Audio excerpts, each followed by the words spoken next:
अस्सलाम वालेकुम दोस्तों, कैसे हैं दोस्तों। सी प्लस प्लस की एक नई वीडियो में मैं आप सब लोगों को खुश आमदीद कहता हूँ दोस्तों। इससे पहले हम क्लासेस से ऑब्जेक्ट्स बनाना और एक्सेस स्पेसिफायर पर बात करते हैं, ठीक है। तो और इसी तरीके से हमने काफ़ी सारे कंसेप्ट उसके थे जो कि हमने क्लियर किए हैं। तो इस वीडियो में हम थोड़ा सा टॉपिक और आगे लेकर जाएंगे और देखेंगे क्लासेस को अलग फाइल्स में कैसे स्टोर कराते हैं। यानी बजाय इसके कि main dot C P P वाली जो हम फाइल सी प्लस प्लस वाली फ़ाइल होती है उसकी बजाय हम कोई और फाइल यूज़ करें। तो मेन सी पी पी वाली फ़ाइल में हम सारी कोडिंग ना रखें, बल्कि इसके अलावा बाकी फाइल्स में भी हम रख सकते हैं। अपनी क्लासेस अलग अलग फाइल्स में रखें, ठीक है, और उनको अलग से एक्सेस करें। तो ये हमें क्यों चाहिए होती है, क्यों फ़ायदेमंद है। तो आपने जैसा कि सॉफ्टवेयर इंजीनियरिंग में सॉफ्टवेयर मॉड्यूलरिटी के बारे में भी पढ़ा होगा, ठीक है। इसके अलावा आप लोगों ने ऑब्जेक्ट ओरिएंटेड प्रोग्रामिंग में इंटरफेस फ़ाइल का अलग और इम्प्लीमेंटेशन फ़ाइल को अलग अलग स्टोर कराने की अहमियत के बारे में पढ़ा था, ठीक है। डाटा इनकैप्सुलेशन और ये काफ़ी सारे कंसेप्ट थे, ठीक है। अगर वो आपने ऑब्जेक्ट ओरिएंटेड की थ्योरी पढ़ी है तो वो आप लोगों को समझ गए होंगे। बहरहाल मैं यहाँ इतना ज़्यादा उस पर एम्फेसाइज नहीं करूँगा, बल्कि मैं ये एक सी प्लस प्लस के हिसाब से वीडियो बना रहा हूँ। तो दोस्तों, जब भी हम कोई बड़ा प्रोग्राम लिखते हैं तो उसमें काफ़ी तादाद में क्लासेस इस्तेमाल होती हैं। कभी कभार तो 10-20 होती हैं, कभी कभार सैकड़ों में चले जाते हैं, कभी कभार हज़ारों क्लासेस यूज़ हो रही होती हैं, ठीक है। तो वो तो हम बना लेते हैं, वो प्रोग्राम भी काफ़ी बड़ा हो। तो अगर ये सारी चीज़ें एक ही फाइल में हो तो वो प्रोग्राम ना सिर्फ उसको समझना बहुत मुश्किल हो जाता है, ख़ुसूसन जब हमने उसमें कोई करेक्शन करनी होती है या किसी को हमने प्रोग्राम बना के दे देना होता है किसी और डेवलपर को, भाई इसके बाद आपने मेंटेनेंस करनी है, तो उनके लिए बाद में बड़ी मुश्किल होती है। या किसी दूसरे शख्स ने उसमें कोई चेंज वगैरह करनी हो, ठीक है। तो इस मुश्किल से बचने के लिए हम क्लासेस को अलग अलग फाइल्स में स्टोर कराते हैं, जो कि मैं अभी आपको बताता हूँ। तो जिससे ना सिर्फ हमारी एक्सेस ईजी हो जाती है, बल्कि उसको समझना, उसको करेक्शन करना और उनमें एक अमेंडमेंट वगैरह करना भी ईजी हो जाता है। तो आए आपको इस वीडियो में क्लास के लिए एक अलग फाइल बनाने और उसको main dot C P P में इस्तेमाल करने के थ्रू इस्तेमाल करने की कोशिश करते हैं। तो दोस्तों, हमने वो फाइल किस तरीके से बनानी है, ठीक है, तो वो मैं आप लोगों को बता देता हूँ कि आपने सबसे पहले डेव सी प्लस प्लस जो कि मेरे पास कंपाइलर, अपना कंपाइलर खोलना, वहाँ से न्यू जाके प्रोजेक्ट स्टार्ट करना है। वो लोकेशन पता करेगा क्या करना है, एम्प्टी प्रोजेक्ट करके सी प्लस प्लस का प्रोजेक्ट। और यहाँ मैं डिफ़ॉल्ट कर देता हूँ क्योंकि मैंने सी प्लस प्लस की प्रोजेक्ट्स बनाने होते हैं। तो ये वीडियो मास्टर्स वाला मेरा फोल्डर है, उसके अंदर मैं प्रोजेक्ट वन के नाम से स्टोर करा देता हूँ।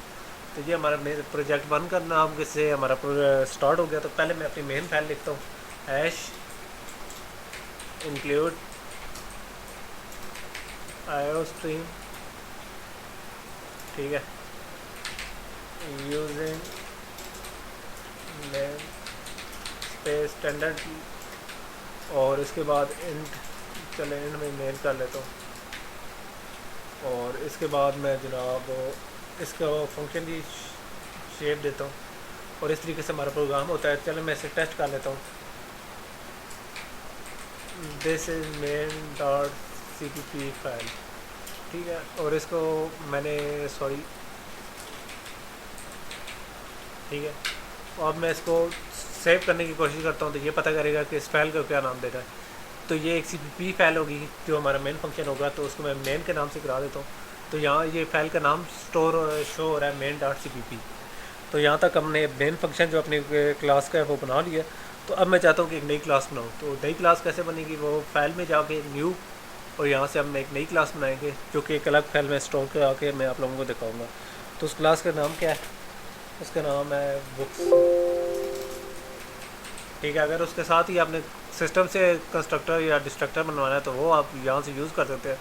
लेकिन मैं फ़िलहाल ऐसा कोई काम नहीं करने जा रहा, तो वो मैंने किया तो दो फाइल्स बन गई हैं, एक बुक्स डॉट एच फाइल और एक books dot C P P file. Books dot H file में हमारी क्लास बनी हुई है, ठीक है, और book dot C P P file में हमारा कुछ भी नहीं अभी तक हुआ।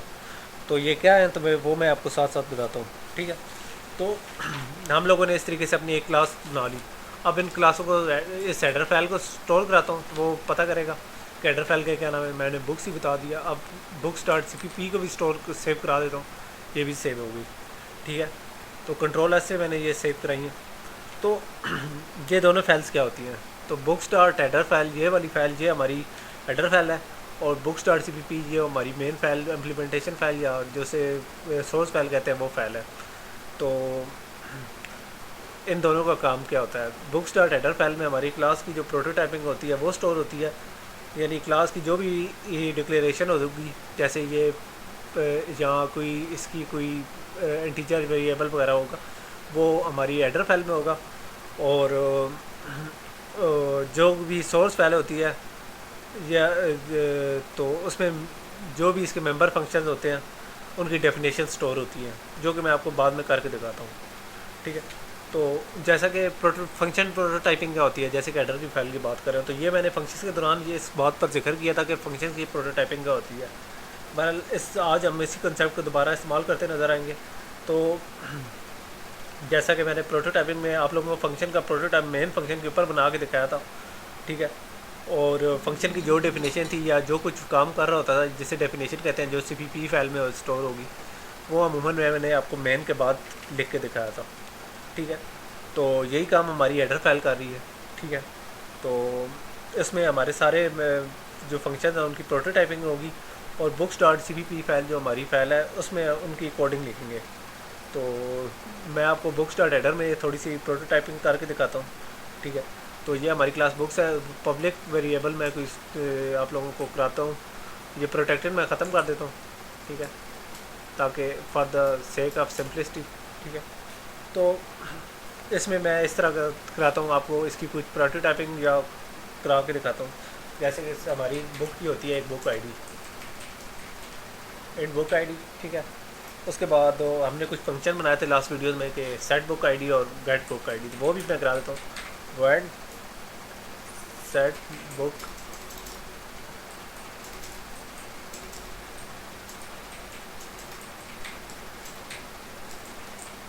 आईडी, और इसको कोई हम जैसा कि लास्ट वीडियो में देखा था कि हम अपना कोई वेरिएबल वगैरह पास कराते थे, तो वो मैं हम करा देते हैं इंट, सॉरी। और उसके बाद हम टेम्प्रेरी वेरिएबल का नाम भी दे देते हैं, बुक आईडी इज़। ठीक है, तो ये मैं याद रख लेता हूँ। ठीक है, उसके बाद जनाब हम करा लेते हैं इसके बाद जनाब गेट बुक आईडी की। ठीक है, इंट गेट बुक आईडी हमारी इंटीजर टाइप में होगी, तो इसलिए मैंने इंटीजर टाइप में उसको रिटर्न कराया। सेट बुक आईडी में हम सेट करा रहे हैं, कोई रिटर्न नहीं करा रहे, तो इसलिए मैंने उसके साथ वर्ड लिख दिया है।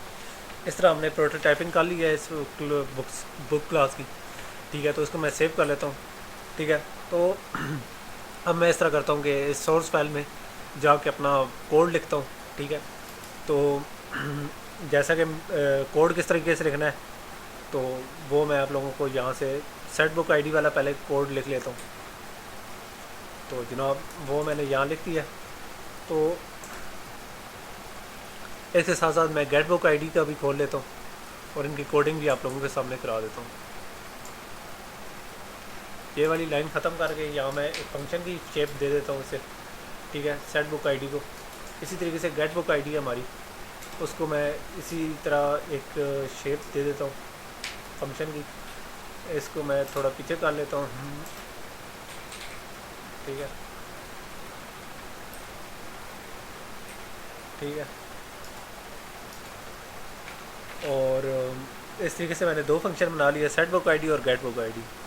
ठीक है, तो जैसा कि हमारी ये definition book dot header file में पड़ी हुई है, तो हम इसको किस तरीके से इस फंक्शन में डिक्लेयर कराएंगे। तो उसके लिए हम यूनरी ऑपरेटर, जो कि binary scope resolution operator sorry use करते हैं, जो कि इस शेप में होता है।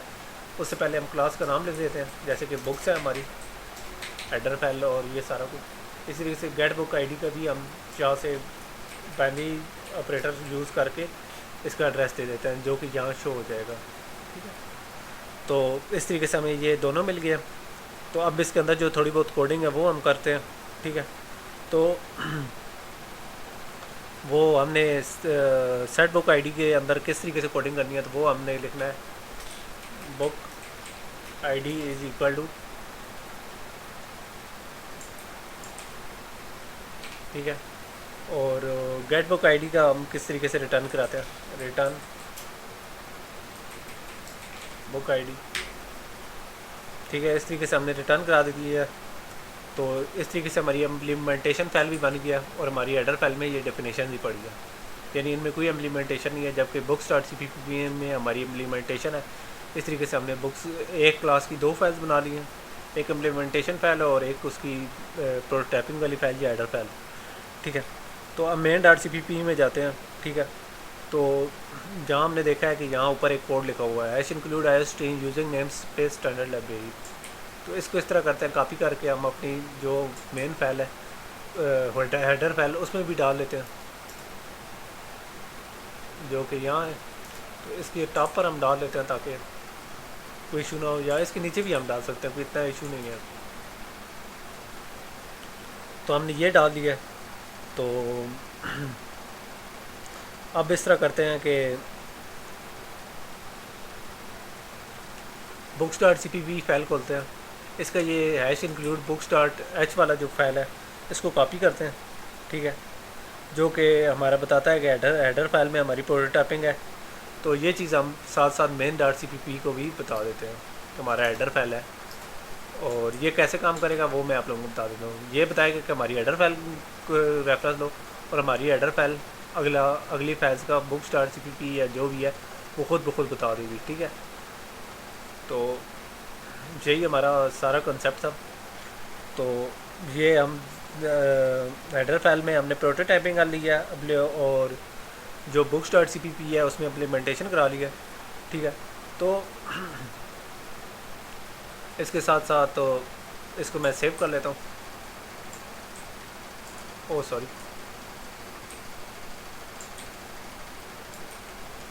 सारी फाइल्स को मैंने सेव कर लिया है। तो इसी तरीके से हमने C main dot C P P को भी बता दिया है। ठीक है, तो अब हम इसको कैसे इस्तेमाल करें, यानी ये जो कुछ मैंने आप लोगों को बता दिया है इसको कैसे इस्तेमाल करना है। तो इसका तरीक़ाकार ये है कि हम इसके अंदर ऑब्जेक्ट बनाते हैं मेन फंक्शन के अंदर। मेन फंक्शन के अंदर ऑब्जेक्ट किस तरह बनाएंगे, पहले क्लास का नाम बुक 1। ठीक है, और उसके बाद बुक 1 के अंदर हम फंक्शन को कॉल करते हैं सेट बुक आई डी वाले को। तो सेट बुक आई डी, और यहाँ मैं उसको एक आई डी दे देता हूँ। ठीक है, और इस तरीके से हमने इस फंक्शन को कॉल कर लिया। अब इस तरह करता हूँ कि मैं उसकी वैल्यू को रिटर्न कराता हूँ। तो वो C out the I D the book I D is, और इसके बाद मैं उसको कॉल कर लेता हूँ गेट बुक आई डी वाले को, book 1 dot gate book I D. और इस तरीके से हमने इस फंक्शन को कंप्लीट कर लिया। अब मैं इसे रन करता हूँ तो हमें शो हो जाएगा the book I D is 100।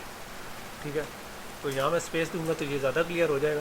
तो ये आप देख सकते हैं the book I D is 100। तो इस तरीके से हमने एक इम्प्लीमेंटेशन फाइल भी बना लिया और एक हमारी हेडर फाइल भी बन गया। इस तरह हमने जो क्लासेस हैं उनको सेपरेट फाइल में स्टोर करना सिखा दिया। तो दोस्तों इसी वीडियो के साथ आप लोगों से इजाज़त चाहता हूँ। अल्लाह हाफ़िज़।